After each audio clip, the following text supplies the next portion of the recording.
ನಮಸ್ಕಾರ, ಕನಸು ನ್ಯೂಸ್ಗೆ ಸ್ವಾಗತ. ನಾನು ನಿಮ್ಮ ರಾಮಕೃಷ್ಣ ಸಿಡಿ. ಈಗ ವಾರ್ತೆಗಳ ವಿವರ. ಗುರು ಬಸವ ಮೇಲೆ ಹೋಗ್ಲಿ ಸ್ವಲ್ಪ. ಓಂ ಶ್ರೀ ಗುರು ಬಸವ, ಓಂ ಶ್ರೀ ಗುರು ಬಸವಲಿಂಗ, ಜೈ ಗುರು ಬಸವೇಶ ಹರ ಮಹಾದೇವ. ಹೇ ಶರಣ ಬಂಧುಗಳೇ, ಬಸವ ಧ್ವಜವು ಹಾರುತ್ತಿದೆ, ಶಾಂತಿ ಧ್ವನಿ ಮೊಳಗುತ್ತಿದೆ. ಬನ್ನಿ ಬನ್ನಿ ಬನ್ನಿರೆಲ್ಲ, ಭೇದ ಭಾವ ತೊಡೆದೀಗ. ಹೇ ಶರಣ ಬಂಧುಗಳೇ, ಜಾತೀಯತೆಯ ತಿಮಿರ ತೊಡೆದು, ಧಾರ್ಮಿಕತೆಯ ತತ್ವವಿಡಿದು, ಬಸವ ಪತಾಕೆಯ ತತ್ವದೊಡನೆ ಮೆರೆಸುತ್ತ, ಧರ್ಮವೆಂಬುದು ಸದ್ಧರ್ಮ, ಧರ್ಮವೆಂಬುದು ಮಾನವ ಧರ್ಮ, ಧರ್ಮವೆಂಬುದು ರಾಷ್ಟ್ರ ಧರ್ಮ, ಧರ್ಮವೆಂಬುದು ವಿಶ್ವ ಧರ್ಮ. ಹೇ ಶರಣ ಬಂಧುಗಳೇ, ಬಸವ ಧ್ವಜವು ಹಾರುತ್ತಿದೆ, ಶಾಂತಿ ಧ್ವನಿ ಮೊಳಗುತ್ತಿದೆ. ಬನ್ನಿ ಬನ್ನಿ ಬನ್ನಿರೆಲ್ಲ, ಭೇದ ಭಾವ ತೊಡೆದೀಗ. ಬಸವಾದಿ ಪ್ರಮತರ ದಿವ್ಯ ಪರಂಪರೆಯವರು, ಮನುಕುಲದ ಸ್ವಾತಂತ್ರ್ಯಕ್ಕೆ ದುಡಿವೆಂಬ ಛಲದವರು. ಎಮ್ಮ ಬಾಳ ಕಣಕಣವು ಬಸವ ಪಾದಕರ್ಪಣ, ಎಮ್ಮ ಚೆನ್ನ ತನು ಮನವು ನಾಡ ಹಿತಕ್ಕೆ ತರ್ಪಣ. ಹೇ ಶರಣ ಬಂಧುಗಳೇ, ಬಸವ ಧ್ವಜವು ಹಾರುತ್ತಿದೆ, ಶಾಂತಿ ಧ್ವನಿ ಮೊಳಗುತ್ತಿದೆ. ಬನ್ನಿ ಬನ್ನಿ ಬನ್ನಿರೆಲ್ಲ, ಭೇದ ಭಾವ ತೊಡೆದೀಗ. ಜಾತಿ ಮತ ಪಂಥಗಳ ಕೀಳು ಭಾವ ಅಳಿಸುವ, ಭಿನ್ನ ಮೇದ ಮರೆತು ಬಾಳುವ, ಪ್ರೇಮ ಭಾವ ಬೆಳೆಸುವ. ಶಾಂತಿ ಸ್ನೇಹ ಪ್ರೇಮ ಸಮತೆ, ಶಾಂತಿ ಸ್ನೇಹ ಪ್ರೇಮ ಸಮತೆ, ಅಂಗವಿಸಿ ಬಾಳುವ, ಬಸವ ಧರ್ಮ ಪ್ರಣತೆ ಇರುಗೆ, ಬಾಳ ತೈಲವೆರೆಯುವ. ಹೇ ಶರಣ ಬಂಧುಗಳೇ, ಬಸವ ಧ್ವಜವು ಹಾರುತ್ತಿದೆ, ಶಾಂತಿ ಧ್ವನಿ ಮೊಳಗುತ್ತಿದೆ. ಬನ್ನಿ ಬನ್ನಿ ಬನ್ನಿರೆಲ್ಲ, ಭೇದ ಭಾವ ತೊಡೆದೀಗ, ಭೇದ ಭಾವ ತೊಡೆದೀಗ. ಬಸವ ಧರ್ಮದ ಷಟ್ಸೂತ್ರ ಘೋಷಣೆ. ನಮ್ಮ ಧರ್ಮಗುರು ವಿಶ್ವಗುರು ಬಸವಣ್ಣನವರು, ನಮ್ಮ ಧರ್ಮ ಸಮಿತಿ ಸಮಾನತೆ ಸಾರುವ ವಚನ ಸಾಹಿತ್ಯ, ನಮ್ಮ ಧರ್ಮ ಲಾಂಛನ ವಿಶ್ವಾತ್ಮನ ಕುರುವಾದ ಇಷ್ಟಲಿಂಗ, ನಮ್ಮ ಧರ್ಮಕ್ಷೇತ್ರ ಗುರು ಬಸವಣ್ಣನವರ ಐಕ್ಯ ಕ್ಷೇತ್ರ ಕೂಡಲ ಸಂಗಮ, ಶರಣಭೂಮಿ, ಬಸವ ಕಲ್ಯಾಣ, ತ್ಯಾಗ ಭೂಮಿ, ಸುಕ್ಷೇತ್ರ ಉಳಿವಿ. ನಮ್ಮ ಧರ್ಮಧ್ವಜ ಚಕ್ರ ಇಷ್ಟಲಿಂಗ ಸಹಿತ ಗುರು ಬಸವಧ್ವಜ. ನಮ್ಮ ಧರ್ಮದ ಧ್ಯೇಯ ಜಾತಿ ವರ್ಣ ವರ್ಗರಹಿತ ಧರ್ಮ ಸಹಿತ ಶರಣ ಸಮಾಜ ನಿರ್ಮಾಣ, ಕಲ್ಯಾಣ ರಾಜ್ಯ ನಿರ್ಮಾಣ. ಜಯ ಬಸವರಾಜ ಭಕ್ತ ಜನ ಸುರಭೋಜ, ಜಯತು ಮಹಾಕಾರಣಿಕ ಲಿಂಗ ದೇವನ ಘನ ತೇಜ. ಜಯತು ಕರುಣಾ ಸಿಂಧು ಭಜಕ ಜನ ಬಂಧು ಜಯ ಇಷ್ಟದಾಯಕ ರಕ್ಷಿಸು ಶ್ರೀ ಗುರು ಬಸವ ರಕ್ಷಿಸು ಶ್ರೀ ಗುರು ಬಸವ ರಕ್ಷಿಸು ಶ್ರೀ ಗುರು ಬಸವ ಜೈ ಗುರು ಬಸವೇಶ ಹರ ಹರ ಮಹಾದೇವ. ವಿಶ್ವಗುರು ಬಸವಣ್ಣನವರಿಗೆ, ವಿಶ್ವಗುರು ಬಸವಣ್ಣನವರಿಗೆ, ಕರ್ನಾಟಕದ ಸಾಂಸ್ಕೃತಿಕ ನಾಯಕ ಗುರು ಬಸವಣ್ಣನವರಿಗೆ 770 ಅಮರಗಣಗಳಿಗೆ, 770 ಅಮರಗಣಗಳಿಗೆ, ಸಕಲ ಶರಣರಿಗೆ ಸರ್ವರಿಗೂ ಶರಣು ಶರಣಾರ್ಥಿ.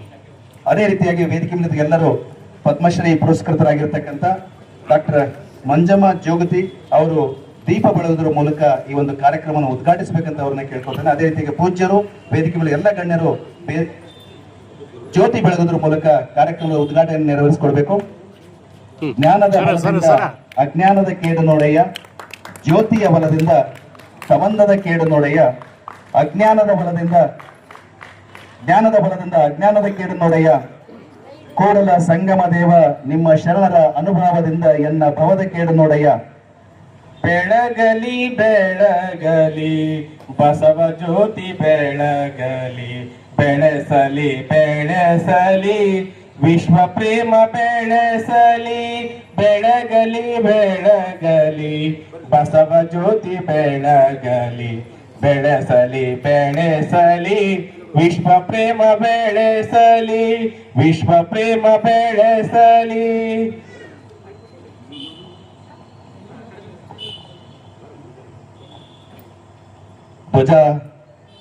ಧ್ವಜಾರೋಹಣ ನಂತರ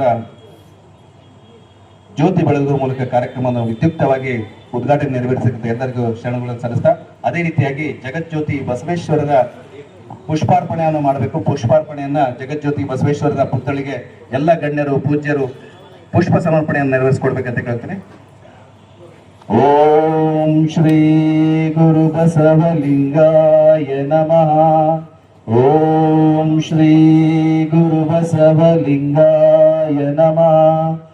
ಓಂ ಶ್ರೀ ಗುರು ಬಸವಲಿಂಗಾಯ ನಮಃ.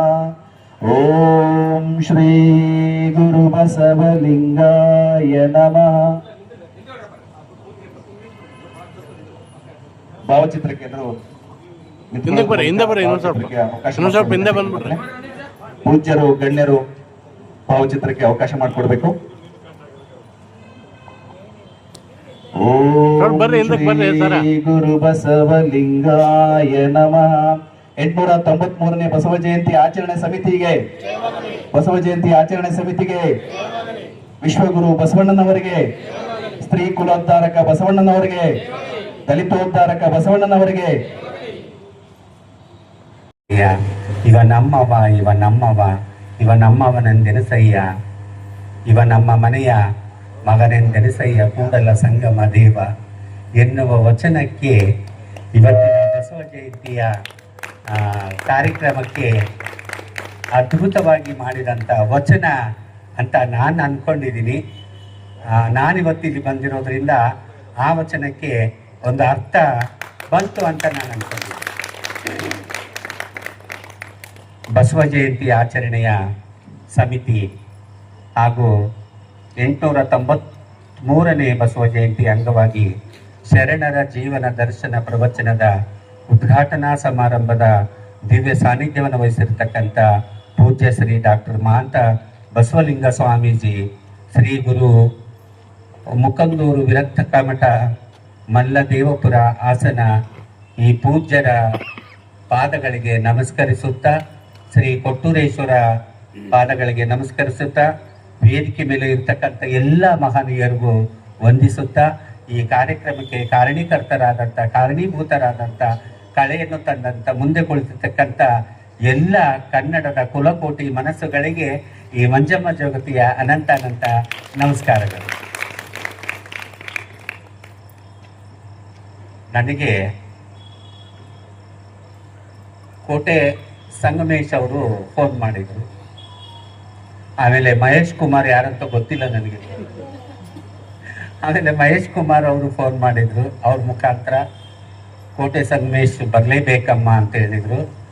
ಆಯಿತು ಬರ್ತೀನಿ ಅಂದೆ. ಮತ್ತು ಇವರು ನನ್ನ ಜೊತೆ ಮಹೇಶ್ ಕುಮಾರ್ ಅವರು ನನ್ನ ಜೊತೆ ಮಾತಾಡಿದರು. ಹೆಚ್ಚು ಸಂಗಮೇಶ್ ಅವರೇ ನನ್ನ ಜೊತೆ ಸಂಬಂಧದಲ್ಲಿ ಇದ್ದಿದ್ದು. ಯಾಕಂದರೆ ಅವರ ಚಿಕ್ಕಪ್ಪ ಕೋಟೆ ಬಸವರಾಜ್ ಅವರು ನನಗೆ ಒಬ್ಬ ಪ್ರೀತಿಯ ಅಣ್ಣ ಇದ್ದ ಹಾಗೆ. ನನಗಿಲ್ಲಿ ಸಾಹಿತ್ಯ ಸಮ್ಮೇಳನದಲ್ಲಿ ನನ್ನನ್ನು ಕರೆದು ನನ್ನದೇ ಒಂದು ಫೋಟೋ ಹಾಕಿ ಮೊಮೆಂಟ್ ಮಾಡಿ ನಂಗೆ ಸನ್ಮಾನ ಮಾಡಿ, ನನಗಿನ್ನು ಯಾವ ಪ್ರಶಸ್ತಿಗಳು ಬಂದಿರಲಿಲ್ಲ ಅವಾಗನೇ ಕೋಟೆ ಬಸವರಾಜ್ ಅವರು ನನ್ನ ಮೇಲೆ ಪ್ರೀತಿ ಗೌರವದಿಂದ ಗಂಗಾವತಿಯಲ್ಲಿ ಗೌರವಿಸಿದ್ದು ನಾನು ಇವತ್ತಿಗೂ ನನ್ನ ಜೀವನದಲ್ಲಿ ಮರೆಯುವ ಹಾಗಿಲ್ಲ.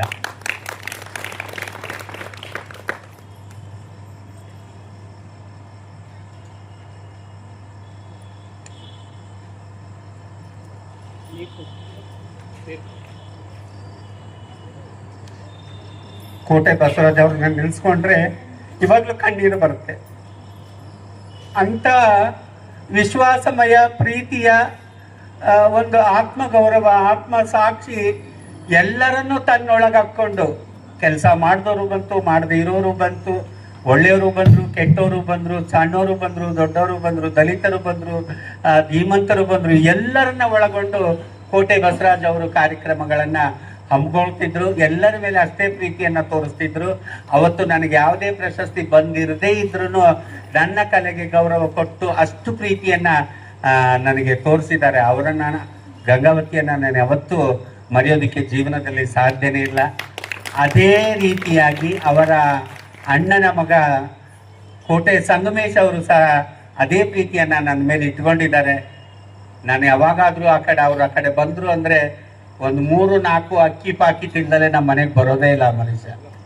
3-4 ಅಕ್ಕಿ ಪಾಕಿಟ್ ಹಾಕೊಂಡು ಹಣ್ಣು ಹಂಪ್ಲು ತಗೊಂಡು ದಕ್ಷಿಣ ಕೊಟ್ಟು ನಮಸ್ಕಾರ ಮಾಡಿ ಮಕ್ಕಳನ್ನ ಬೊಮ್ಮನಹಳ್ಳಿಯಲ್ಲಿ ಸೇರಿಸಿದ್ರು ಸ್ಕೂಲಿಗೆ.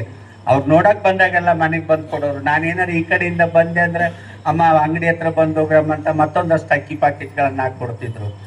ಅಂಥವ್ರೆಲ್ಲರೂ ಈ ಗಂಗಾವತಿಯಲ್ಲಿ ಇದ್ದಾರಲ್ಲ, ಅದು ನನಗೆ ತುಂಬ ಸಂತೋಷ. ನಮ್ಮ ಪ್ರವಚನ, ನಮ್ಮ ಇವರು ಏನು ಹೇಳ್ತಾ ಇದ್ರು, ಪ್ರಾಸ್ತಾವಿಕ ಮಾತಾಡಿದಂಥವ್ರು ಮೊದಲು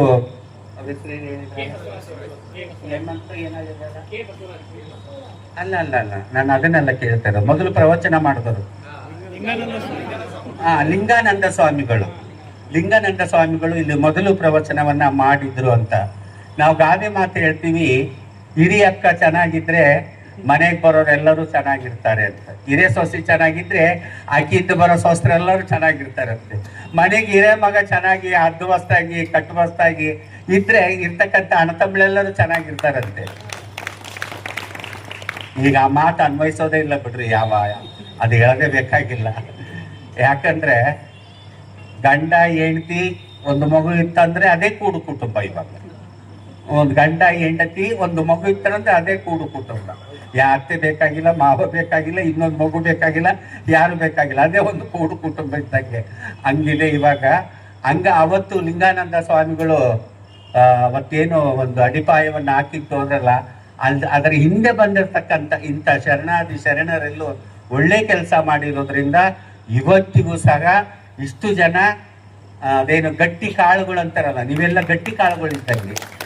ಈ ಮಠಕ್ಕೆ ನೀವೆಲ್ಲರೂ ಗಟ್ಟಿ ಕಾಳುಗಳಿದ್ದಂಗೆ.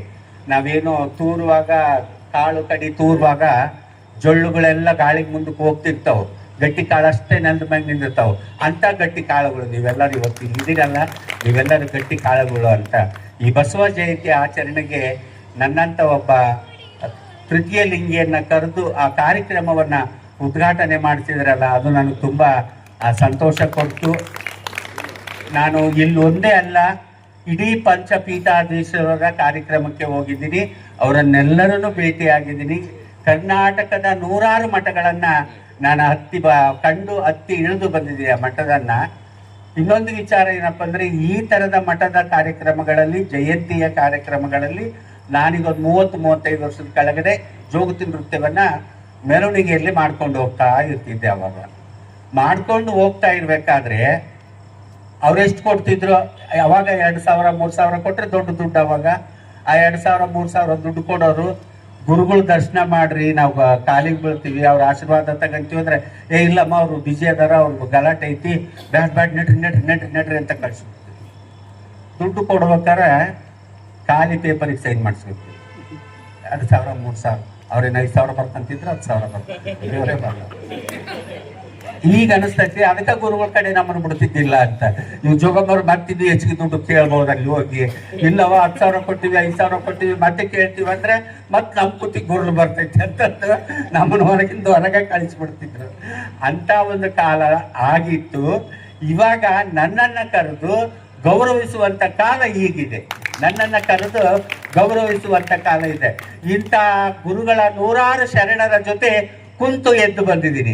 ನಾನು ಅವತ್ತು ನೊಂದಿದ್ದು ಬಸವಣ್ಣನವರಿಗೆ ಮುಟ್ಟಿರ್ಬೋದು ಅನ್ಸುತ್ತೆ, ಬಸವಣ್ಣನವರಿಗೆ ಮುಟ್ಟಿರ್ಬೋದು. ಅಂದು ನೊಂದಿದೀಯಾ, ಇವತ್ತಿನ ಅವ್ರನ್ನ ಕಾಣೋದಕ್ಕೆ ನೊಂದಿದೀಯಾ, ನೀನು ಇವತ್ತು ಅವ್ರ ಪಕ್ಕದಲ್ಲೇ ಕೂತಗ ಅಂತ ನನಗೆ ಆಶೀರ್ವಾದ ಬಸವಣ್ಣನವರು ಮಾಡಿರ್ಬೋದೇನೋ ಅಂತ ಅನಿಸುತ್ತೆ ನನಗೆ. ನನಗೆ ತುಂಬ ಖುಷಿ ಆಗುತ್ತೆ. ಈ ಥರದ ಕಾರ್ಯಕ್ರಮಗಳಿಗೆ ನೀವು ಬರೋದು ದೊಡ್ಡದಲ್ಲ, ನನಗೆ ನೀವು ಬರೋದು ದೊಡ್ಡದಲ್ಲ, ನಿಮ್ಮ ಮಕ್ಕಳು ಮೊಮ್ಮಕ್ಕಳನ್ನ ಕರ್ಕೊಂಡು, ನಿಮ್ಮ ಮೊಮ್ಮಕ್ಕಳನ್ನ ಕರ್ಕೊಂಬಂದ್ರು ಇದರ ಸವಿರುಚಿಯನ್ನ ಅವರಿಗೆ ಉಣಿಸ್ರಿ.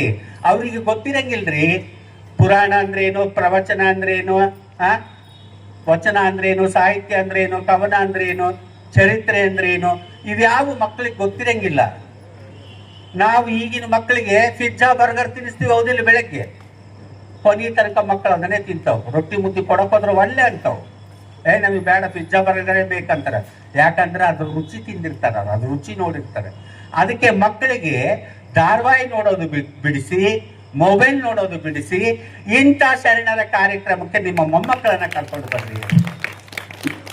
ಇಂಥ ಕಾರ್ಯಕ್ರಮಗಳ ನಿಮ್ಮ ಮೊಮ್ಮಕ್ಕಳನ್ನ ಕರ್ಕೊಂಡು ಬಂದ್ರೆ, ನೀವು ಈ ತಲೆ ಮ್ಯಾರು ಹೋಯ್ತಂದ್ರೆ ಪ್ರವಚನ ಕೇಳೋರು ಯಾರು ಇಲ್ಲ, ಇನ್ನು ಪ್ರವಚನ ಕೇಳೋರು ಯಾರು ಇಲ್ಲ. ಮತ್ತೆ ಯೂಟ್ಯೂಬ್ನಾಗ ಅದ್ರಾಗ ಇದ್ರಾಗ ಮತ್ತೆ ನಾವು ಹೊಟ್ಟೆ ಕಿಚ್ಚು ತಡಿಲಾರ್ದ ಕಲ್ತವ್ರು ಏನಾರ ಒಂದು ಮಾಡ್ಬೇಕಲ್ಲ, ಯೂಟ್ಯೂಬ್ನಾಗ ಅದ್ರಾಗ ಇದ್ರಾಗ ಹಾಕ್ಕೊಂಡು ನಮ್ಮ ಮನಸ್ ತೃಪ್ತಿ ಪಡ್ಕೋಬೇಕು. ಯಾವನೊಬ್ಬನ ಆವಾಡಿಗಿದ್ನಂತೆ, ಅವನಿಗೆ ನಾಗರಾಮ ಸಿಕ್ತಿದ್ದಿಲ್ಲ ಅಂತ ಆಡ್ಸಕ್ಕೆ, ಕ್ಯಾರ್ಯಾವ್ ಹಿಡ್ಕೊಂಡು ಹೋಗಿ ಹೊಸಪೇಟೆ ಅಂತ ಬೆಂಗಳೂರು ಅಂತ ಸಿಟಿಯಾಗ ಇದೇ ನಾಗರಾವು ಅಂತ ಆಟ ಆಡಿಸ್ತಿದ್ನಂತೆ. ಅಂತ ಹೊತ್ತು ಬಂದಿದ್ದಿತ್ತು ಅಂತ ಹೊಟ್ಟೆ ಕಿಚ್ಚಿ ಕ್ಯಾರವ್ ತಗೊಂಡೋಗಿ ನಾಗರಾವ್ ಅಂತ ಆಡಿಸಿದ್ರು ಅಂತ ಪರಿಸ್ಥಿತಿ ನಮಗೆ ಬಂದಿತ್ತು. ದಯವಿಟ್ಟು ತಾಯಂದ್ರಿಗೆ ಹೇಳೋದಷ್ಟೇ, ಇಲ್ಲಿ ಕುಂತಿರ್ತಕ್ಕಂಥ ಅಣ್ಣ ತಮ್ಮಂದ್ರಿಗೆ ಹೇಳೋದಷ್ಟೇ, ನಿಮ್ಮ ಮಕ್ಕಳನ್ನ ಮೊಮ್ಮಕ್ಕಳನ್ನ ಕರ್ಕೊಂಡು ಬಂದು ಅರ್ಧ ಗಂಟೆ ಇದರ ರುಚಿಯನ್ನ ತೋರಿಸ್ರಿ. ಆ ಮಕ್ಕಳು ಮುಂದೊಂದು ದಿನ ನೀವು ಬರ್ದೇ ಇದ್ರು ಈ ಕಾರ್ಯಕ್ರಮಕ್ಕೆ ಅವರೇ ಬರ್ತಾರೆ. ಪ್ರವಚನ ಮಾಡೋರೇನು ಬರೀ ಸಂಸ್ಕೃತ ಹೇಳ್ಕೊಂಡು ಹೋಗಂಗಿಲ್ಲ. ಆ ಸಂಸ್ಕೃತ ವಚನವನ್ನ ಹೇಳಿದ ಮೇಲೆ ಅದರ ಭಾವಾರ್ಥವನ್ನ ಹೇಳ್ತಾರಲ್ಲ, ಅದು ಅವರ ಮನಸ್ಸಿಗೆ ಮುಟ್ಟುತ್ತೆ. ಅವರು ಸಂಸ್ಕೃತ ಕಲ್ತಿರ್ತಾರೋ ಬಿಟ್ಟಿರ್ತಾರೋ ಅದು ಬೇರೆ ಮಾತು. ಅದರ ಭಾವಾರ್ಥವನ್ನ, ಅದರ ಕಥೆಯನ್ನ ತಿಳಿಸಿ ಹೇಳ್ತಾರಲ್ಲ, ಆ ಮಕ್ಕಳಿಗೆ ಅದರ ಅನುಭವ ಆಗಿ ಮತ್ತೊಂದು ದಿನ ಬಿಡುತ್ತಾರೆ. ತಪ್ಪದೆ ನೀವು ಒಂದು 10 ದಿವಸ ಆ ಮಕ್ಕಳ ಕರ್ಕೊಂಬಂದಿದ್ದ ಕಾರ್ಯಕ್ರಮ ಕುಂದಿಸ್ರಿ. ಅವ್ರು ಯಾಕೆ ಆಡೋದಿಲ್ಲ, ಯಾಕೆ ನೋಡೋದಿಲ್ಲ, ಯಾಕೆ ಕೇಳೋದಿಲ್ಲ ಅಂತ ಅಂದು ಹೇಳ್ತೀನಿ. ನಾನು ಬೇಕಾದ್ರೆ ಬರ್ಕೊಡ್ತೀನಿ. ನನಗೆ ಪದ್ಮಶ್ರೀ ಪ್ರಶಸ್ತಿ ಬಂದಾಗ ನಾನು ಹೊನ್ನಾವರ ತಾಲೂಕಿನ ಕರ್ವ ಗ್ರಾಮದಲ್ಲಿದ್ದೆ. ಮಹಿಳೆಯರಿಗೆ ತರಬೇತಿ ಶಿಬಿರ ಮಾಡ್ತಾ ಇದ್ದೆ ಬುದ್ಧಿಗಳೇ. ನಾನು 18 ವರ್ಷದ ಒಳಗಿನ ಹೆಣ್ಮಕ್ಳಿಗೆ ಜಾನಪದ ಕಲೆಗಳು, ಯಾವ ಕಲೆಗಳು ಅಳಿದು ಹೋಗ್ತಾ ಇದ್ದಾವೋ ಅಂಥ ಕಲೆಗಳನ್ನು ಉಳಿಸ್ತಕ್ಕಂಥ ಕೆಲಸವನ್ನ ನಾನು ಅಲ್ಲಿ ಕರ್ವ ಗ್ರಾಮದಲ್ಲಿ ಮಾಡ್ತಾ ಇದ್ದೆ. ಒಂದಷ್ಟು ಹುಡುಗಿಯರ 10 ಜನ ತಂಡಗಳು ಬಂದಿದ್ರು. ಒಬ್ರು ಕೋಲಾಟ ಮಾಡ್ತಿದ್ರು, ಒಬ್ರು ಡೊಳ್ಳು ಮಾಡ್ತಿದ್ರು, ಒಬ್ರು ಸುಗ್ಗಿ ಕುಣಿತ ಮಾಡ್ತಿದ್ರು, ಒಬ್ರು ತಂಗಿಲು ನೃತ್ಯ ಮಾಡ್ತಿದ್ರು, ಇನ್ನೊಬ್ರು ಏನೋ ಮಾಡ್ತಾ ಇದ್ರು. ಒಂದಿಬ್ರು ಟೀಚರ್ ಮಾತ್ರ ಸೋಬಾನೆ ಪದ ಆಡೋರು ಬಂದಿದ್ರು. ನಾವು ಅದನ್ನು ಕೊಡ್ಬೇಕು ಅಂತ ಅವರನ್ನ ಕರೆದಿದ್ವಿ. ನಾವು ಗುರುಗಳನ್ನ ಕರೆದ್ವಿ. ಒಂದೇನು 10 ಟೀಮ್ಗಳಿದ್ವಲ್ಲ, ಅದ್ರಾಗ ಒಂದು ಟೀಮಿಗೆ ನಾವು ಆಯ್ಕೆ ಮಾಡಿದ್ವಿ. ಹುಡುಗಿಯರಿಗೆ, ಒಂದು SSLC PUC ಓದ್ತಕ್ಕಂಥ ಹುಡುಗಿಯರಿಗೆ ನೀವು ಸೋಬಾನ ಕಲೀರಿ ಅಂತ ಇಷ್ಟೊತ್ತಿಗೆ ಹೇಳಿದ್ಮೇಲೆ ಆಯ್ತು ರೀ ಮೇಡಮ್ ಅಂತಂದು ಹೇಳಿ ಒಪ್ಕೊಂಡು ಹೋದ್ರು. ಅವ್ರಿಗೆ ಏನಾಯ್ತೋ ಏನು ಬಿಡುತ್ತೋ ಬೆಳಕಾರಿ ಅದ್ರಾಗ ಬಂದು ನಾವು ಹೇಳ್ಕೊಡ್ಬೇಕಂತ ಗುರುಗಳು ಕರೆದು ಅವ್ರು ಪರಿಚಯ ಮಾಡಿದ್ರೆ, ಇಲ್ರಿ ಮೇಡಮ್ ನಾವು ಜಾನಪದ ಗೀತೆ ಆಡೋಂಗಿಲ್ಲ, ನಾವೇನು ಹುಡುಗರೇನು ಜಾನಪದ ಗೀತೆ ಆಡಕ್ಕೆ ಸೋ ಅಂತ ಕುಂದ್ರಕ್ಕ ನಾವೇನು ಆಗಿನ ಕಾಲದಲ್ಲೇನು ನಾವು ಆಡಂಗಿಲ್ಲ ಅಂದ್ರು.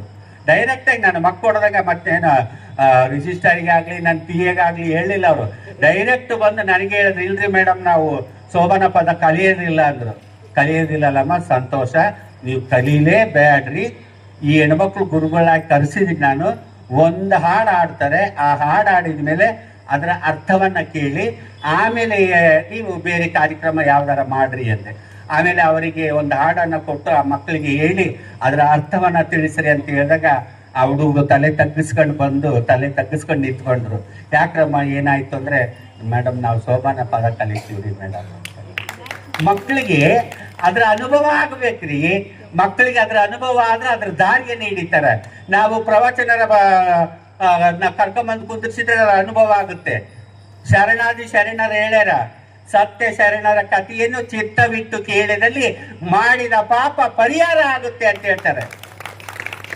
ಸತ್ಯ ಶರಣರಿಗೆ ನೀನು ಸಹಾಯ ಮಾಡಬೇಡ, ಪ್ರವಚನ ಮಾಡೋರಿಗೆ ನೀನು ಸಹಾಯ ಮಾಡಬೇಡ, ಮಠಕ್ಕೆ ಸಹಾಯ ಮಾಡಬೇಡ. ಸಮಯವನ್ನ ಕೊಡ್ರಿ. ಸಮಯವನ್ನ ಕೊಟ್ಟು ಇಲ್ಲಿ ಬಂದು ಕುತ್ಕೊಂಡು ಪ್ರವಚನ ಕೇಳ್ರಿ. ನಿಮ್ಮ ಮನಸ್ಸು ಶಾಂತಿ ಆಗುತ್ತೆ. ಬೆಂಗಳೂರು, ಮೈಸೂರು, ಉಡುಪಿ ಆ ಕಡೆ ಎಲ್ಲ ಹೋಗ್ರಿ, ಇಂಥ ಮಠಗಳೇ ಇಲ್ಲ. ನಮ್ಮ ಉತ್ತರ ಕರ್ನಾಟಕದಲ್ಲಿ ಸಂಸ್ಕಾರ ಉಳಿದಿರೋದು, ಸಂಸ್ಕೃತಿ ಉಳಿದಿರೋದು, ಬೇರೆಲ್ಲಿ ಉಳಿದಿಲ್ಲ. ಈ ಭಾಗದಲ್ಲಿರ್ತಕ್ಕಂಥ ಮಠಗಳು, ಮಾನ್ಯಗಳು, ಶರಣರು, ಶರಣಾದಿಗಳು ಓಡಾಡಿದಂಥ ಜಾಗ ಇದು. ನಾವು ನಿಜವಾದ ಮನುಷ್ಯರೇ ಆದರೆ ನಾವು ಇಲ್ಲಿ ಇರ್ತಕ್ಕಂಥ ಭೂಮಿಗೆ ಮಣ್ಣನ್ನು ತಗೊಂಡು ವಿಭೂತಿ ತರ ಹಚ್ಚಿಕೊಂಡು ದಿನನಿತ್ಯ ನಾವಿಲ್ಲಿ ಭೂಮಿಗೆ ನಮಸ್ಕಾರವನ್ನ ಮಾಡಬೇಕು. ಸತ್ಯ ಶರಣರು ಓಡಾಡಿದಂಥ ಮಣ್ಣಿದು. ಸತ್ಯ ಶರಣರು ಹುಟ್ಟಿ ನಡೆದಾಡಿದಂಥ ಜಾಗವಿದು. ಶ್ರೀರಾಮಚಂದ್ರರು ಓಡಾಡಿದಂಥ ಜಾಗ ಇದು. ಆಂಜನೇಯನು ಹುಟ್ಟಿದಂಥ ಜಾಗ ಇದು. ಅಂಥದ್ದೆಲ್ಲ ಇದ್ದಾಗ ನಮ್ಮ ಭೂಮಿಗೆ, ನಮ್ಮ ಕತೆಗೆ, ನಮ್ಮ ಜನಕ್ಕೆ ನಾವು ಗೌರವ ಕೊಡೋದಿಲ್ಲ ಅಂದ್ರೆ ಹೇಗೆ? ದಯವಿಟ್ಟು ನಿಮ್ಮ ಮಕ್ಕಳನ್ನ ಕರ್ಕೊಂಬರ್ರಿ. ಮೊಮ್ಮಕ್ಕಳಿಗೆ ಮೊಬೈಲನ್ನು ಬಿಟ್ಟು ಬಿಡ್ರಿ. ಮೊಬೈಲು ಜೀವನದಲ್ಲಿ ಯಾವತ್ತು ತಲೆ ತಗ್ಗಿಸಿ ನೋಡೋಕೆ ಶುರು ಮಾಡುತ್ತೋ ಜೀವನ ಪರ್ಯಂತ ಮೊಬೈಲ್ ತಲೆ ಎತ್ತೋದಕ್ಕೆ ಬಿಡೋದೇ ಇಲ್ಲ. ಮೊಬೈಲ್ ತಲೆ ಎತ್ತೋದಕ್ಕೆ ಬಿಡೋದಿಲ್ಲ. ಅದೇ ನೀವು ಒಂದು 7 ರೂಪಾಯಿ ಕೊಟ್ಟು ಒಂದು ಪತ್ರಿಕೆಯನ್ನು ಓದಕ್ ಕೊಡ್ರಿ, ಶರಣರ ಪುಸ್ತಕಗಳನ್ನ ಕೊಡ್ರಿ, ವಚನಗಳನ್ನ ಕೊಡ್ರಿ, ಅಕ್ಕಮಾದೇವಿ ವಚನಗಳನ್ನ ಕೊಡ್ರಿ, ಬಸವಣ್ಣನವರ ವಚನಗಳನ್ನ ಕೊಡ್ರಿ, ಮಹಾಭಾರತ ಕೊಡ್ರಿ, ರಾಮಾಯಣ ಕೊಡ್ರಿ, ಕುರಾನ್ ಕೊಡ್ರಿ, ಬೈಬಲ್ ಕೊಡ್ರಿ. ಇವನ್ನೆಲ್ಲ ಓದಿದ ಮಕ್ಕಳು ಆ ಶರಣರಿಗೆ ಸಮಾನರಾಗಿ ನಿಮ್ಮ ಮನೆತನದ ಕೀರ್ತಿಯನ್ನು ಉನ್ನತ ಮಟ್ಟಕ್ಕೆ ಹೋಗ್ತಾರೆ. ಈ ಮಕ್ಕಳಿಗೆ ಎಲ್ಲವನ್ನ ವಿದ್ಯೆಯನ್ನ ಕಲಿಸ್ರಿ. ನಾವು ಓದಿದಷ್ಟು ಜಾಸ್ತಿ ನಮ್ಮ ಮಿದುಳು ಕೆಲಸ ಮಾಡುತ್ತೆ ವಿನಕ ಮೊಬೈಲ್ ಹಿಡ್ಕೊಂಡು ನೋಡಿದ್ರೆ ಕೆಲಸ ಮಾಡಂಗಿಲ್ಲ. ಕಣ್ಣು ಹಾಳಾಗೋಗ್ತಾವ, ಆಟಿಗೆ ಹೊಡ್ತ ಕೊಡುತ್ತೆ, ಕಣ್ಣು ಬೇಗ ಹಾಳಾಗೋಗ್ಬಿಡ್ತಾವ. ದಯವಿಟ್ಟು ನಿಮ್ಮ ಮಕ್ಕಳಿಗೆ ಇಂಥ ಮಠದ ಕಾರ್ಯಕ್ರಮಕ್ಕೆ ಕರ್ಕೊಂಡು ಬಂದು ಶರಣರ ಪರಿಚಯಗಳನ್ನ ಮಾಡ್ರಿ ಅಂತ ಹೇಳ್ತೀನಿ. ಇವತ್ತಿನ ಒಂದು ಕಾರ್ಯಕ್ರಮ, ಈ ವೇದಿಕೆ ಮೇಲೆ ಯಾವ ಜಾತಿಯ ಭೇದ ಇಲ್ಲ, ಯಾವ ಪಕ್ಷ ಭೇದ ಇಲ್ಲ, ಯಾವ ಲಿಂಗ ತಾರತಮ್ಯ ಇಲ್ಲ. ಇಲ್ಲಿ ಸ್ತ್ರೀಲಿಂಗ ಇದೆ, ಇಲ್ಲಿ ಪುಲ್ಲಿಂಗ ಇದೆ, ಇಲ್ಲಿ ತೃತೀಯ ಲಿಂಗ ಇದೆ. ಇದು ವೇದಿಕೆಗೆ ತಕ್ಕಂತೆ ಸಮಾನತೆಯ ವೇದಿಕೆ, ಈಕ್ವಾಲಿಟಿ ಸ್ಟೇಜ್ ಅಂತೀವಲ್ಲ. ನಿಜವಾಗಿ ಇವತ್ತಿನ ಒಂದು ಕಾರ್ಯಕ್ರಮ ಸಮಾನತೆಯ ಕಾರ್ಯಕ್ರಮ ಅಂತ ಅವಾಗೆಲ್ಲ ಹೇಳ್ತಾ ಇದ್ರು ನಿರೂಪಣೆ ಮಾಡ್ತಕ್ಕಂಥವ್ರು.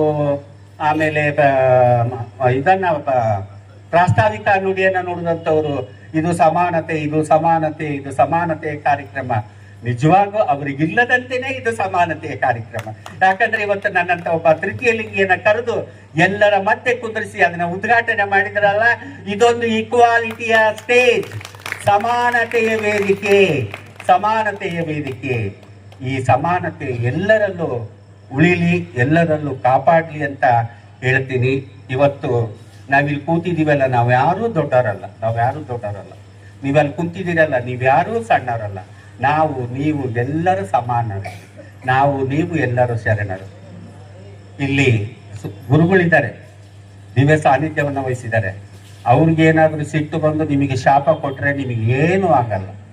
ನಾನು ಮುತ್ತು ಕಟ್ಟಿದ ಜೋಗಮ್ಮ ಇದ್ದೀನಿ. ನಾನು ನಿಮಗೆ ಭಂಡಾರ ಹೋಗಿದ್ರು ಏನೂ ಆಗಲ್ಲ.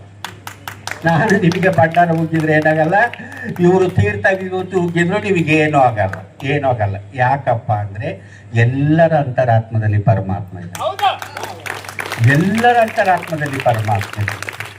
ಯಾರು ಯಾರನ್ನ ನೋಡಿ ಹೊಟ್ಟೆ ಉರಿಸ್ಕೊಳ್ತಾರೋ, ಯಾರು ಯಾರನ್ನ ನೋಡಿ ನೊಂದುಕೊಳ್ತಾರೋ ಅವರು ಉದ್ಧಾರ ಆಗೋದಿಲ್ಲ. ನಾನು ಶಾಪ ಕೊಟ್ರೆ ನೀವು ಹಾಳಾಗೋದಿಲ್ಲ, ಗುರುಗಳು ಶಾಪ ಕೊಟ್ರೆ ಹಾಳಾಗೋದಿಲ್ಲ. ಒಬ್ಬ ಮನುಷ್ಯನನ್ನ ನೋಡಿ ಇನ್ನೊಬ್ಬ ಮನುಷ್ಯ ಕುದಿತಾನಲ್ಲ, ಅವನು ಹಾಳಾಗ್ತಾನೆ. ಒಬ್ಬ ಮನುಷ್ಯನನ್ನ ನೋಡಿ ಇನ್ನೊಬ್ಬ ಮನುಷ್ಯನನ್ನ ಗೌರವಿಸ್ತಾನಲ್ಲ, ಅವನು ನಿಜವಾದ ಮನುಷ್ಯ, ಅವನಿಗೆ ಅವನು ಆರಾಧಿಸುವ ದೈವ ಅವನಿಗೆ ಕಾಪಾಡುತ್ತೆ ಅಂತ ಹೇಳ್ತೀನಿ. ನಾವು ನೀವು ಇಲ್ಲಿ ಎಲ್ಲರೂ ಸಮಾನರು. ನಾವು ಈ ದೊಡ್ಡವರಲ್ಲ, ನೀವು ಸಣ್ಣರಲ್ಲ, ನೀವು ಇಲ್ಲಿ ಎಲ್ಲರೂ ಸಮಾನರು. ಆವಾಗಲೇ ನಾನು ಸಮಾನತೆ ಅಂತ ಹೇಳಿದೆ. ಇದು ಸ್ವತಂತ್ರ ಭಾರತ. ನಾನು ನನ್ನ ಇಷ್ಟದಂತೆ, ನೀವು ನಿಮ್ಮ ಇಷ್ಟದಂತೆ ಬದುಕುವ ಹಕ್ಕು ಎಲ್ಲರಿಗೂ ಇದೆ. ಹೆಣ್ಣು ಗಂಡಾಗೋದು ಸಹಜ. ಇದು ಪ್ರಕೃತಿಯ ನಿಯಮ. ಯಾರ ಕೈಲಿ ತಪ್ಪಿಸಕ್ಕಾಗಲ್ಲ. ಇಲ್ಲೆಲ್ಲರೂ ಬಂದಿರೋರು ದೊಡ್ಡವರೇ ಇದ್ದೀರಿ. ಸುಮಾರು ಜನ ಮಕ್ಕಳಿಗೆ ಮದುವೆ ಮಾಡಿದವರು, ಮಕ್ಕಳಿಗೆ ಮದುವೆ ಮಾಡಬೇಕನ್ನೋರು ಇದ್ದೀರಿ, ವೇದಿಕೆ ಮೇಲೆ ಇದ್ದೀರಿ. ನಿಮ್ಮೆಲ್ಲರಿಗೂ ನಾನು ಕೈ ಮುಗಿದು ಕೇಳ್ಕೊಳ್ಳೋದೇನೆಂದರೆ, ಮುಂದೊಂದು ದಿನ ನನ್ನಂಥ ಮಗು ನಿಮ್ಮ ಹೊಟ್ಟೆಯಲ್ಲಿ ಹುಟ್ಟಿದ್ರೆ, ನಿಮ್ಮ ಮಕ್ಕಳ ಹೊಟ್ಟೆಯಲ್ಲಿ ಹುಟ್ಟಿದ್ರೆ, ದಯವಿಟ್ಟು ಆ ಮಕ್ಕಳನ್ನು ಹೊರಗೆ ಹಾಕ್ಬೇಡ್ರಿ. ಆ ಮಕ್ಕಳಿಗೆ ಹಣ ಮಾಡಬೇಡ್ರಿ, ಅಂತಸ್ತು ಮಾಡಬೇಡ್ರಿ, ಐಶ್ವರ್ಯ ಮಾಡಬೇಡ್ರಿ, ಬಿಲ್ಡಿಂಗ್ ಕಟ್ಕೊಳ್ಬೇಡ್ರಿ. ಆ ಮಕ್ಕಳಿಗೆ ವಿದ್ಯಾಭ್ಯಾಸವನ್ನು ಕೊಡ್ರಿ ಸಾಕು. ಅಂತ ಮಕ್ಕಳಿಗೆ ವಿದ್ಯಾಭ್ಯಾಸವನ್ನು ಕೊಡ್ರಿ. ಆ ಮಗು 6ನೇ ಕ್ಲಾಸು 7ನೇ ಕ್ಲಾಸು ಓದ್ತಿರುವಾಗ ಆ ಮಗುವಿನ ಭಾವನೆಗಳು ಬದಲಾಗ್ತವು. ಅಲ್ಲಿಂದ ನೀವು ಬಡಿಯೋದಕ್ಕೆ ಶುರು ಮಾಡ್ತೀರಿ. ಅವನು ಇಲ್ಲದ್ದೆಲ್ಲ ಅವತಾರ ಮಾಡ್ತಾನೆ. ನೀನು ನಮ್ಮ ಮನೆತನದ ಗೌರವ ತೆಗಿತೀಯ, ನಮ್ಮ ಕುಲಕ್ಕೆ ಕೀಳು, ನಾವು ದೊಡ್ಡ ಜಾತಿಯವರು, ಅದು ಎಲ್ಲಮ್ಮ ಹುಲಿಗೆಮ್ಮ ಈ ತರ ಎಲ್ಲ ಆಗೋದು ಕೆಳವರ್ಗದ ಜನಗಳಿಗೆ. ನಮಗಲ್ಲ, ನೀನು ಮರ್ಯಾದೆ ತೆಗಿತಿ, ದುಡಿಲಾರ ಸುಳೆ ಮಗ, ಶಂಡ, ಸೂಗ, ಸುಬ್ಬ, ನೀ ನಮ್ಮನೆಗಿರ್ಬೇಡ, ನಮ್ಮ ಮನೆ ಮರ್ಯಾದೆ ಹೋಗುತ್ತಂತ ನೀವು ಹೊರಗಾಗ್ತೀರಿ. ನನ್ನ ಹತ್ರ ಬರ್ತಾರೆ ಅವರು, ನಾನು ಅವ್ರನ್ನ ಇಟ್ಕೊಳ್ತೀನಿ, 5 ವರ್ಷನೋ ದುಡಿಸ್ಕೊಳ್ತೀನಿ. ಆಮೇಲೆ ಅವ್ರನ್ನ ಲಿಂಗ ಪರಿವರ್ತನೆ ಮಾಡ್ತೀನಿ. ಅವ್ರಿಗೊಂದು 10 ಲಕ್ಷ ಸಾಲ ಇಡ್ತೀನಿ ರೀ ಬುದ್ಧಿ. ನಾನು 10 ಲಕ್ಷ ಸಾಲ ಇಟ್ಟು ಅವರಿಗೆ ದಿನ ದುಡಿಯೋಕೆ ಹೇಳ್ತೀನಿ. 2 ಲಕ್ಷ ಖರ್ಚಾದರೆ 10 ಲಕ್ಷ ಸಾಲ ಅವ್ರ ಮೇಲೆ ಇಡ್ತೀನಿ ನಾನು. 10 ಲಕ್ಷ ಸಾಲ ತೀರಿಸ್ಬೇಕು, ನೀನು ದಿನ ಇಷ್ಟು ತಂದು ಕಟ್ಟಬೇಕಂತ ಅವ್ರಿಗೆ ಒತ್ತಾಯ ಇರ್ತೀನಿ. ಆ ಒತ್ತಾಯಕ್ಕೋಸ್ಕರ ಇವತ್ತು ಟೋಲಲ್ಲಿ ನಿಂತಿರ್ತಾರೆ, ಸಿಗ್ನಲಲ್ಲಿ ನಿಂತಿರ್ತಾರೆ, ಬ್ರೇಕರಲ್ಲಿ ನಿಂತಿರ್ತಾರೆ, ಟೋಲಲ್ಲಿ ನಿಂತಿರ್ತಾರೆ, ಟ್ರೈನಲ್ಲಿ ಇರ್ತಾರೆ, ಹೈವೇ ರೋಡಲ್ಲಿ ರಾತ್ರಿ ಹೊತ್ತು ಬ್ಯಾಟ್ರಿ ಇಟ್ಕೊಂಡು ಪುರುಷರನ್ನ ಸೆಕ್ಸ್ ವರ್ಕಿಗೆ ಕರೀತಿರ್ತಾರೆ. ನಿಮ್ಮ ಹೊಟ್ಟೆಲಿ ಹುಟ್ಟಿದ ಮಕ್ಕಳು ಈ ನೋವನ್ನು ಅನುಭವಿಸ್ಬೇಕಾ ಹೇಳಿ? ದಯವಿಟ್ಟು ಆ ಮಕ್ಕಳನ್ನ ಹೊರಗಾಕ್ಬೇಡ್ರಿ.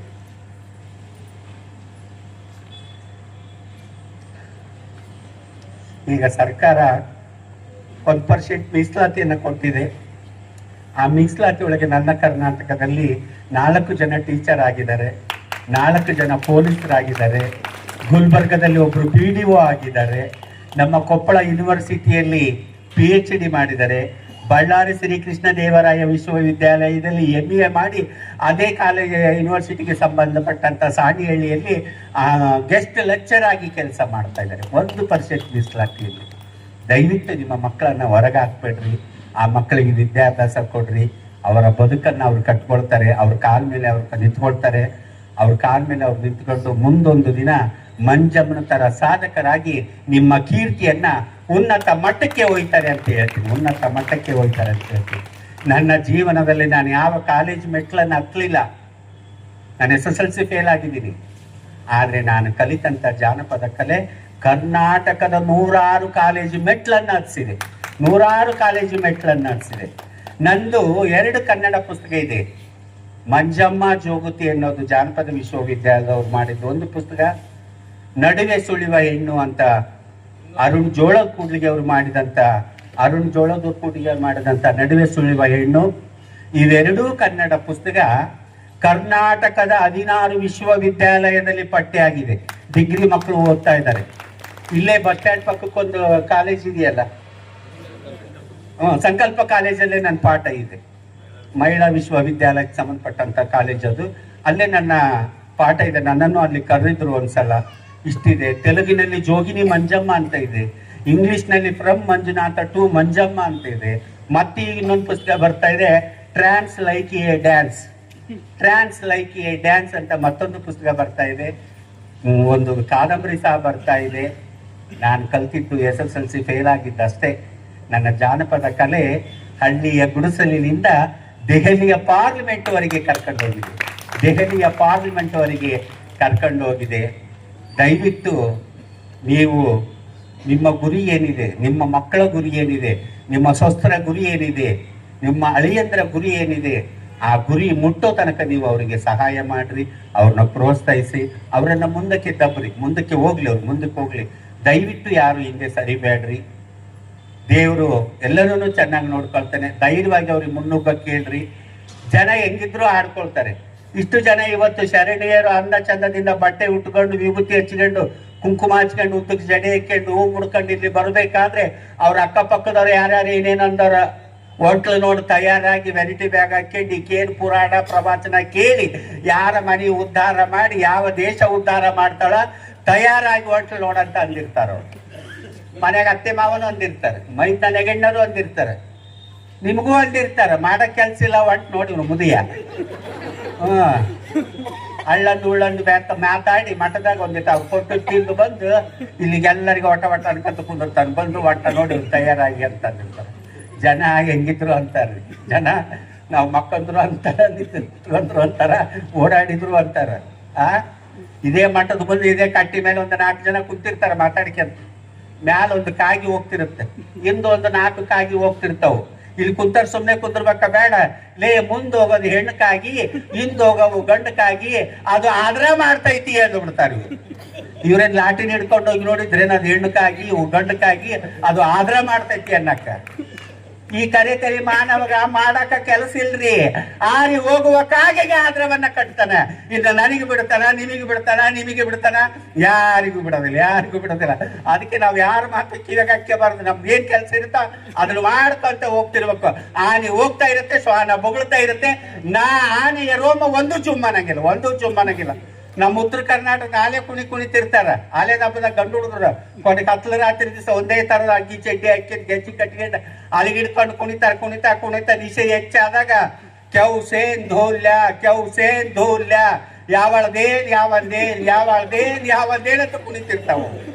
ನಾವು ಹಂಗ ಜೀವನದಾಗ ಯಾವಳದೇನಂತ ಮುಂದೆ ಹೋಗ್ತಾ ಇರ್ಬೇಕು.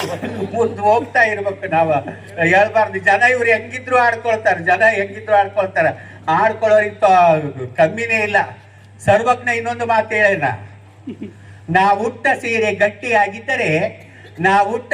ಗಟ್ಟಿಯಾಗಿದ್ದರೆ ಸೂಳಿಗೇರಿಯಲ್ಲಿ ಮನೆ ಮಾಡು ಎಂದ ಸರ್ವಜ್ಞ. ನಾನು ಹುಟ್ಟಂತ ಸೀರೆ ಗಟ್ಟಿಯಾಗಿದ್ದರೆ ಸೂಳಿಗೇರಿಯಲ್ಲಿ ಮನೆ ಮಾಡಿದ್ರು ನನಗೆ ಯಾವ ಕಳಂಕ ಬರೋದಿಲ್ಲ ಅಂತ ಹೇಳ್ತೀನಿ. ಅದಕ್ಕೋಸ್ಕರ ಧೈರ್ಯವಾಗಿ ನಿಮ್ಮ ಮಕ್ಕಳಿಗೆ, ಮೊಮ್ಮಕ್ಕಳಿಗೆ, ಸ್ವಸ್ಥರಿಗೆ, ಅಳಿಯಂದ್ರಿಗೆ ಪ್ರೋತ್ಸಾಹ ಕೊಡ್ರಿ. ಅವ್ರು ಗುರಿ ಮುಟ್ಟೋದಕ್ಕೆ ಸಹಾಯ ಆಗಲಿ ಅಂತ ಹೇಳ್ತಾ, ಅದೇ ರೀತಿಯಾಗಿ ಇಂಥ ಮಠದ ಕಾರ್ಯಕ್ರಮಗಳಿಗೆ ದಾನ ಧರ್ಮಗಳನ್ನ ಮಾಡಿ. ಮಠದಾಗೆ ಏನು ಕೋಟಿ ದುಡ್ಡು ದುಡ್ದಿಟ್ಟು ಹೋಗಿರಂಗಿಲ್ಲ. ನಿಮ್ಮಂಥವ್ರು, ನಮ್ಮಂಥವ್ರು, ಇಲ್ಲಿ ಬಂದಂಥವ್ರು ಎಲ್ಲರೂ ಒಂದಿಷ್ಟು ದುಡ್ಡು ಹಾಕಿದ್ರೆ ಇಂಥ ಸತ್ಕಾರ್ಯಗಳನ್ನ ಮಾಡೋದಕ್ಕೆ ಅನುಕೂಲ ಆಗುತ್ತೆ. ಸರ್ವಜ್ಞ ಇನ್ನೊಂದೇ ಮಾತು ಹೇಳಿದಾನೆ, ನೀಡುವ ಕೈ ಬಡವನಾದರೆ ಕೊಡುವ ಒಡೆಯನು ಬಡವನಲ್ಲ ಸರ್ವಜ್ಞ. ನಾವೇನು ಕೈ ಎತ್ತಿ ದಾನ ಮಾಡ್ತೀವಲ್ಲ, ಇದು ಬಡತನದ ಕೈ. ನಮಗೆ ಕೊಡ್ತಕ್ಕಂಥ ಪರಮಾತ್ಮ ಮೇಲಿದನಲ್ಲ, ಅವನು ಯಾವತ್ತೂ ಬಡವಾಗೋದಿಲ್ಲ, ಅವನೇ ನಮಗೆ ದಡಿ. ಹಂಗೆ ನೀವು ದುಡಿದನ್ನ ಒಂದಷ್ಟು ದಾನ ಧರ್ಮಗಳನ್ನ ಮಾಡ್ರಿ. ನೀವು ದುಡಿದು ಎಲ್ಲ ಕೊಡ್ರಿ ಅಂತ ಹೇಳಂಗಿಲ್ಲ. ಇವತ್ತು ನೀವು 100 ರೂಪಾಯಿ ದುಡಿದ್ರೆ 10 ರೂಪಾಯಿನ ತೆಗೆದಿಡ್ರಿ. 10 ರೂಪಾಯಿ ತೆಗೆದಿಡ್ಬೇಕಾದ್ರೆ ಇದು 100 ರೂಪಾಯಿ ಅಂತ ತೆಗೆದಿಡ್ರಿ. 10 ರೂಪಾಯಿ ತೆಗೆದಿಡ್ಬೇಕಾದ್ರೆ ಇದು 100 ರೂಪಾಯಿ ಅಂತ ತೆಗೆದಿಡ್ರಿ. ಅದು 100 ರೂಪಾಯಿ ಆದಾಗ ನೀವು ಇನ್ನೊಬ್ಬರಿಗೆ ದಾನ ಮಾಡ್ತೀರಲ್ಲ, ಇದು 10 ರೂಪಾಯಿ ಅಂತ ದಾನ ಮಾಡಿ. ನಿಮ್ಮ ಮನಸ್ಸಿಗೆ ಶಾಂತಿ ಸಿಗುತ್ತೆ, ನೆಮ್ಮದಿ ಸಿಗುತ್ತೆ, ಆಯುಷ್ ಸಿಗುತ್ತೆ, ಆರೋಗ್ಯ ಸಿಗುತ್ತೆ. ದಾನ ಧರ್ಮಾದಿಗಳನ್ನ ಮಾಡಿ ಸತ್ಯ ಶರಣರ ಕಥೆಗಳನ್ನ ಚಿತ್ತವಿತ್ತು ಕೇಳಿ ನಾವು ಪಾಪ ಮಾಡಿರ್ತೀವೋ ಮಾಡಿರೋದಿಲ್ಲೋ ಎಲ್ಲವನ್ನು ಶ್ರೀ ಗುರು ಕೊಟ್ಟೂರೇಶ್ವರ ಪಾದಗಳಿಗೆ ಸಮರ್ಪಿಸುತ್ತಾ, ಇವತ್ತು ನೀವೆಲ್ಲರೂ ಸಮಾನರು, ಇಲ್ಲಿ ಯಾರೂ ದೊಡ್ಡರಲ್ಲ ಅಂದೆ. ಹಾಗೇನೆ ನಾನು ಬೆಳಗ್ಗೆ 4 ಗಂಟೆಗೆ ಬೆಂಗಳೂರಿಗೆ ಹೋಗ್ಬೇಕಾಗಿರೋದ್ರಿಂದ ದಯವಿಟ್ಟು ಮಹೇಶ್ ಕುಮಾರ್ ಅವರಿಗೆ ನಾನು ಕೇಳ್ಕೊಳ್ತಿದ್ದೀನಿ, ದಯವಿಟ್ಟು ನನ್ನನ್ನು ಕಳಿಸ್ಕೊಡ್ರಿ ಅಂತ. ಹಾಗೆ ಎಲ್ಲರೂ ಇಲ್ಲಿ ಸಮಾನರು, ಎಲ್ಲರ ಅಂತರಾತ್ಮದಲ್ಲಿ ಪರಮಾತ್ಮ ಇದ್ದಾನಂದೆ. ಹಾಗೆಯೇ ನಿಮ್ಮೆಲ್ಲರ ಅಂತರಾತ್ಮದಲ್ಲಿರುವ ಪರಮಾತ್ಮನಿಗೆ ಕೋಟಿ ಕೋಟಿ ಶರಣು ಶರಣು ಶರಣು ಶರಣು.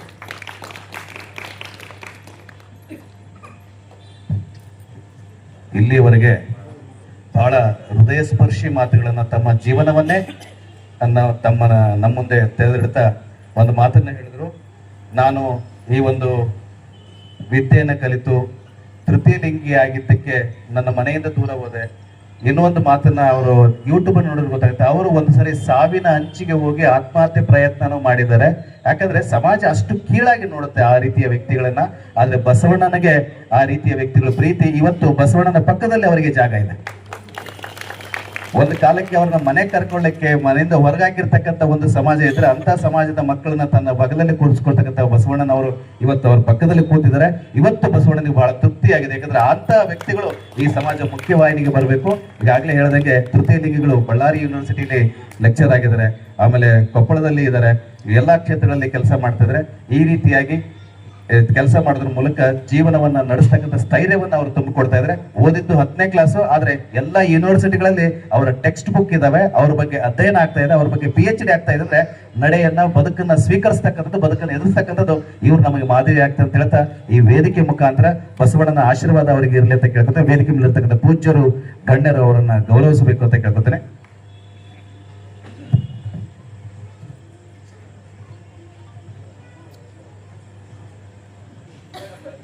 ಪೂಜ್ಯರು ಹಾಗೂ ಗಣ್ಯರು ಅವ್ರನ್ನ ಗೌರವಿಸಬೇಕು. ಒಂದು ವಚನ ಇದೆ. ಏನು ವಚನ ಅಂದ್ರೆ, ಗಡ್ಡ ಮೀಸೆ ಬಂದರೆ ಗಂಡೆಂಬರು, ಜಡೆ ಮಲ್ಲೆ ಬಂದರೆ ಹೆಣ್ಣೆಂಬರು, ನಡೆಯುವ ಸುಳ್ಳು ಆತ್ಮ ಹೆಣ್ಣು ಅಲ್ಲ ಗಂಡು ಅಲ್ಲ. ಹಾಗಾಗಿ ಪರಮಾತ್ಮಗೆ ಒಂದು ಗೌರವ ಸಲ್ಲಿಸಿದಂಗೆ ನಮ್ಮ ಜ್ಯೋತಿ ಮಂಜಮ್ಮರಿಗೆ ವಚನ. ನಾವು ಕಾರ್ಯಕ್ರಮ ಸುಮ್ಮನೆ ಔಪಚಾರಿಕ ಅಲ್ಲ, ಅರ್ಥಗರ್ಭಿತ ಇರಬೇಕನ್ನೋ ಒಂದು ದೃಷ್ಟಿಯಿಂದ ಅದು ಬಸವಣ್ಣನವರ ಏನು ತತ್ವ ಸಿದ್ಧಾಂತಕ್ಕೆ ಬದ್ಧರಾಗಿರ್ಬೇಕನ್ನೋ ವಿಷಯವಾಗಿ ಮಂಜಮ್ಮವರಿಗೆ ಆಹ್ವಾನ ಕೊಟ್ಟಿದ್ದಕ್ಕೆ ನಮ್ಗೆ ಸಂತೃಪ್ತಿ ಆಗಿದೆ. ಓಂ ಶ್ರೀ ಗುರು ಬಸವ ಲಿಂಗಾಯ ನಮಃ. ಎಲ್ಲರೂ ನಾನು ಹೇಳಿಕೊಟ್ಟಂತೆ ಹೇಳ್ರಿ. ಇವರು 100 ಕಾಲ ಬದುಕುವಂತಾಗಲಿ, ಇವರಿಗೆ ನಮ್ಮೆಲ್ಲರ ಗುರು ಬಸವಣ್ಣನವರ ಆಶೀರ್ವಾದ ಯಾವತ್ತೂ ಇರಲಿ. ಇವರಿಂದ ಲೋಕ ಕಲ್ಯಾಣ ಜರುಗುತ್ತಿರಲಿ. ಇವರು 100 ಕಾಲ ಬದುಕುವಂತಾಗಲಿ. ಇವರ ಆದರ್ಶಗಳು ಇಂದಿನ ಮಕ್ಕಳಿಗೆ ಮಾದರಿಯಾಗಲಿ. ಜೈ ಗುರು ಬಸವೇಶ್ವರ ನಮಃ. ಶರಣರು ಮನದೆರೆದು ಮಾತನಾಡಿದರೆ ಲಿಂಗವೇ ಕಾಣಬಹುದು ಎನ್ನುವಂತೆ ಮಂಜಮ್ಮ ಜೋಗ್ತಿ ತಾಯಿಯವರ ನುಡಿಗಳು ಅದು ಲಿಂಗ ನುಡಿಗಳು ಅಂತ ಹೇಳಿದ್ರೆ ತಪ್ಪಾಗಲಾರದಂತಕ್ಕಂಥದ್ದು ನಮ್ಮ ಭಾವನೆ. ನಿಮ್ಮ ನುಡಿಗಳು ಅದು ಲಿಂಗ ನುಡಿಗಳು. ಇವತ್ತ ಬಸವಣ್ಣನ ಆಶಯದಂತೆ ಇವತ್ತ ನೀವು ವೇದಿಕೆ ಬಂದಿರತಕ್ಕಂಥದ್ದು ನಮ್ಮೆಲ್ಲರಿಗೂ ತುಂಬಾ ಆನಂದ ಆಗಿದೆ ಅಂತಕ್ಕಂಥ ಮಾತನ್ನ ತಿಳಿಸಿದೆ. ಅವರಿಗೆ ತುಂಬ ಹೃದಯದ ಶರಣು ಶರಣಾರ್ಥಿಗಳು.